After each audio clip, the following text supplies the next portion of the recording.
most robot fighting games, Virtua On has a really cool character called, well, you guessed it, Raiden. Wait, what the? Wait, no, that's not the one. No, go back. Nope, it's a different. Nope. Before you doom us all. Definitely not that one. Oh, someone please stop him!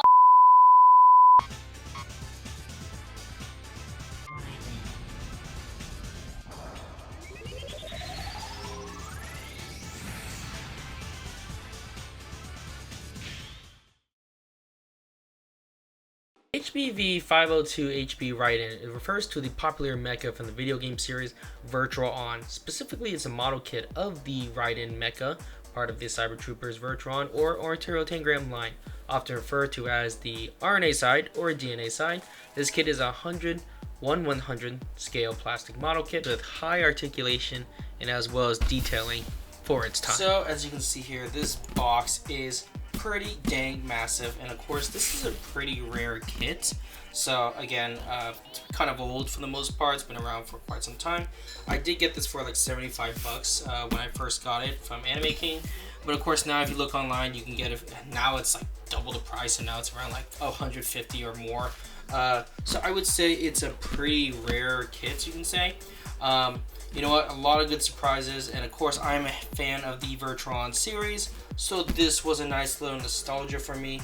I did build it sometime like a few years ago on stream, so I don't know where the video went, but it's probably still there somewhere. But the box is pretty badass, as you can see here, from the Kotobukiya, pretty famous company from there. So you look at some of the backgrounds here. The design is pretty dang nice. Now, I'm wondering if there's anything that usually they have the copyright for Hajime Kotoki. Oh, here we go. So if you look right here, there's a 100 scale. Sega 1999 to 99.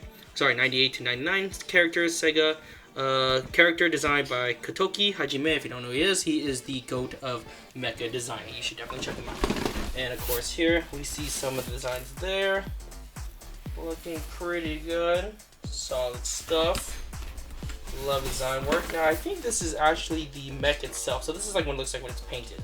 Obviously I didn't paint mine because I was too lazy.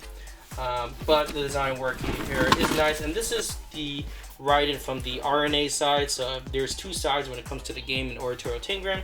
Is the DNA and RNA. So this is the RNA version.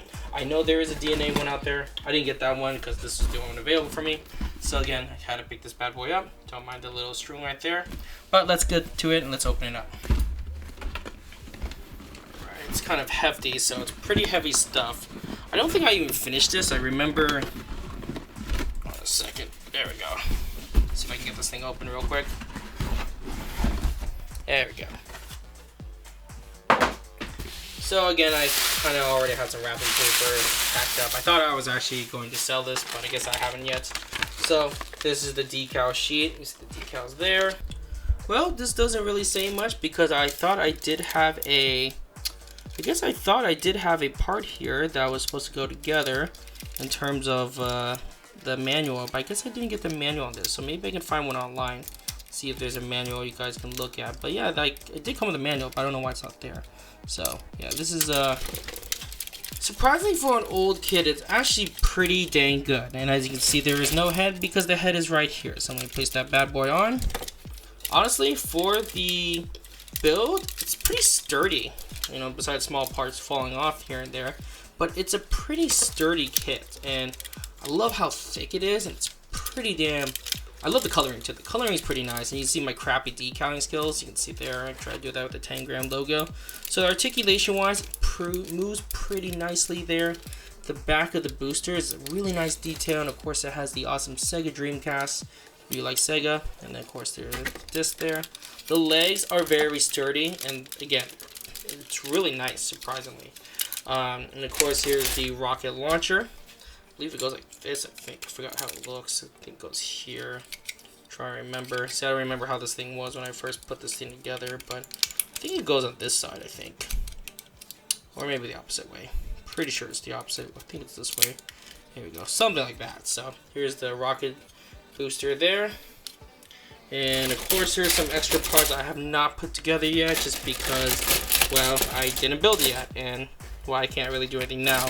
So, here's some parts here, and there's some effect parts that are needed for the, I guess the zapping launcher thing on top. So let me try to put this together right here.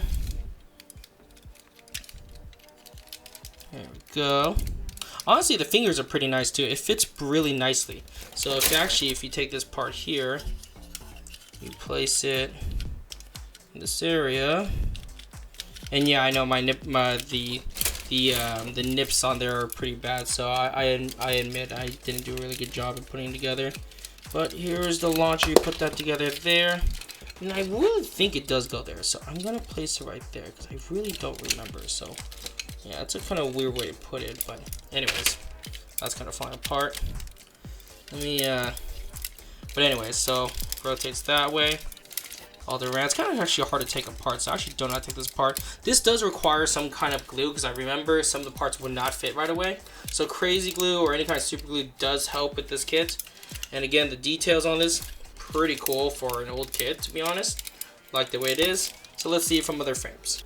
Okay, I lied. This thing's pretty janky, but it's kind of hard to explain. The thickness is kind of nice, where in a way it's kind of cool and like easy to stand, right? But the problem is with the weapons and everything putting on, it is kind of it doesn't really hold in place very well. And obviously I know that the runners are pretty bad, but I compared it to my Temjin, which is from Hasegawa, which is a different brand. I didn't paint this, by the way. I had a friend who did it for me, so it definitely looks way nicer.